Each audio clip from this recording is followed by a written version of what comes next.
Ini video khusus untuk pendukung 02 ya, Prabowo Gibran. Coba kalian komen, benar nggak ini video yang ini nih? Coba lihat. Malaikat tak bersayap. Itulah istilah dari seorang gadis muda dari NTT yang tinggal menghitung hari akan hukuman gantung di Malaysia. Tetapi diselamatkan oleh Bapak Prabowo Subianto. Mari kita ungkap semuanya di sini dari sosok seorang Prabowo Subianto. Pada saat itu ada seorang gadis muda yang berteriak kepada Bapak Prabowo Subianto. Bapak-bapak orang Indonesia, tolong jangan kasih mati saya di sini. Tolong selamatkan saya Bapak. Gadis belia yang masih umur belasan tahun sudah 3 tahun mendekam di penjara. Negara bagian Kelantan Malaysia. Dengan wajah ketakutan memohon kepada Bapak Prabowo Subianto. Gadis belia itu bernama Wilfrida Soy, seorang gadis muda berasal dari NTT yang menjadi korban perdagangan manusia dan jadi pembantu rumah tangga di Malaysia.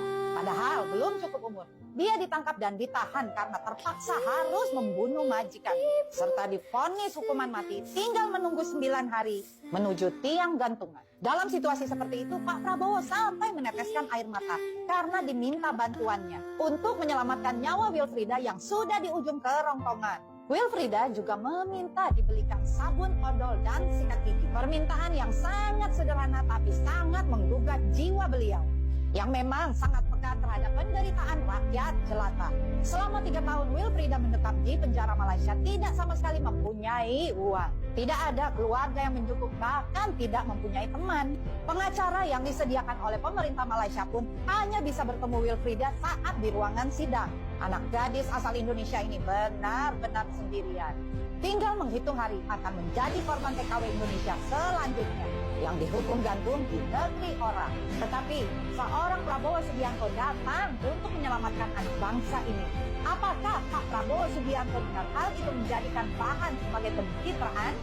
Ia tentu tidak.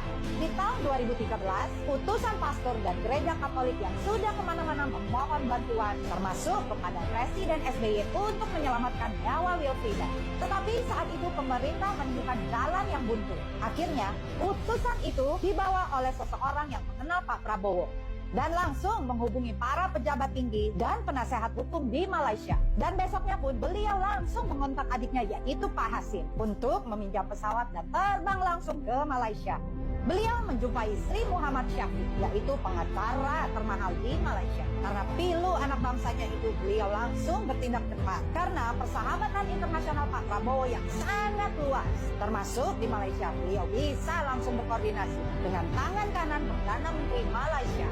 Publik Malaysia pun langsung heboh karena Wilfrida didampingi pengacara kelas istana. Sayangnya orang ini bernama Prabowo Subianto, orang yang selalu membantu penuh dengan keikhlasan tanpa butuh berita. Berita Wilfrida baru heboh di dalam negeri setelah harian Malaysia memberitakannya sampai sekarang ini. Sepertinya banyak anak bangsa ini yang tidak tahu kalau Pak Prabowo Subianto membantu sudah mengeluarkan uang pribadi sampai dengan $1 juta atau 15 miliar di waktu itu untuk membebaskan Wilfrida. Pertanyaannya, adakah kita pernah mendengar satu orang saja dari pejabat kita atau tokoh politik di negeri ini yang seikhlas beliau?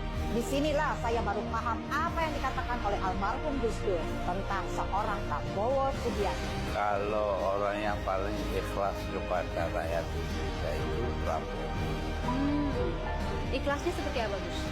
Nah, ya banyak lah yang dia bikin menunjukkan betapa dia ikhlas betul kepada rakyat. Saya Nancy Angela Hendricks, salam Indonesia Raya 2024 Prabowo Presiden.